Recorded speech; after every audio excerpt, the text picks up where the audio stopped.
शिव पुराण दूसरा अध्याय। शिव पुराण अध्याय 2। शिव पुराण के सुनने मात्र से देवराज को शिवलोक की प्राप्ति। नमस्ते दोस्तों। शौनक जी ने कहा, हे सूत जी, आपको परमार्थ तत्व का संपूर्ण ज्ञान है। आपकी कृपा से, आपकी बताई हुई दिव्य कथा से आज हमने यह जान लिया कि इस भूतल पर कल्याण के लिए इस कथा से उत्तम दूसरा कोई साधन नहीं है। अब आप हमें कृपा करके यह बताइए कि इस पृथ्वी पर इस कथा को सुनकर किस प्रकार के पापी शुद्ध हो सकते हैं। सूत जी बोले, हे मुनि, इस पुराण के पठन अथवा ज्ञान से अवश्य ही पापी, दुराचारी और काम क्रोध में डूबे रहने वाले लोग शुद्ध हो सकते हैं। कुछ प्राचीन इतिहास का वर्णन मुनियों ने कुछ इस प्रकार से दिया है, जिसके श्रवण या पठन से पापों का संपूर्ण नाश हो जाता है। प्राचीन काल की बात है। एक नगर में एक ब्राह्मण रहता था, जिसका नाम देवराज था। वह ज्ञान के विषय में बहुत ही दुर्बल, दरिद्र और वैदिक धर्म से विमुख था। वह अपनी दिशा से भ्रष्ट हो गया था और वैश्यवृत्ति के कामों में लगा रहता था। उसे स्नान संध्या आदि कामों का ज्ञान नहीं था। वो हमेशा उस पे भरोसा करने वाले लोगों को ठगता था।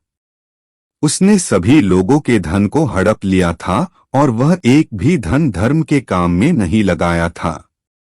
एक समय पर वह घूमता हुआ प्रतिष्ठान पर पहुंच गया था। वहां बेहद सारे साधु महात्मा इकट्ठे हुए थे।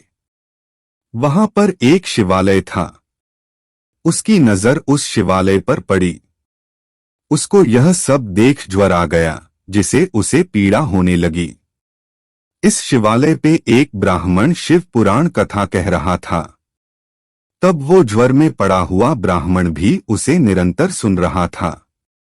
एक महीने के बाद वह ज्वर से अत्यंत पीड़ित होने लगा और फिर चल बसा। यमराज के दूत आकर उसे बलपूर्वक पाशों से बांध कर ले गए। तभी वहां पर भगवान शिव के पार्षदगण शिवलोक से आ पहुंचे। उनके स्वरूप का वर्णन इस प्रकार है।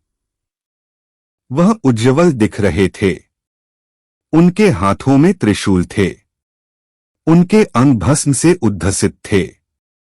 उनके गले में रुद्राक्ष की मालाएं थी।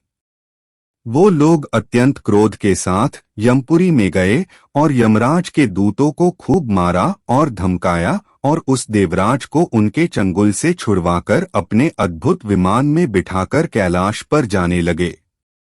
यमपुरी में तब बहुत कोलाहल मच गया था, जिसे सुनकर धर्मराज अपने भवन से बाहर निकले। तब भगवान शिव के उन दूत को देखकर धर्मराज ने अपने ज्ञान दृष्टि से सब कुछ जान लिया और उनकी पूजा की। उन्होंने भय के कारण उन दूत को कोई भी प्रश्न नहीं किया। और फिर वह दूत कैलाश को निकल गए और वहां पहुंचकर उन्होंने देवराज को भगवान शिव के हाथों में सौंपा।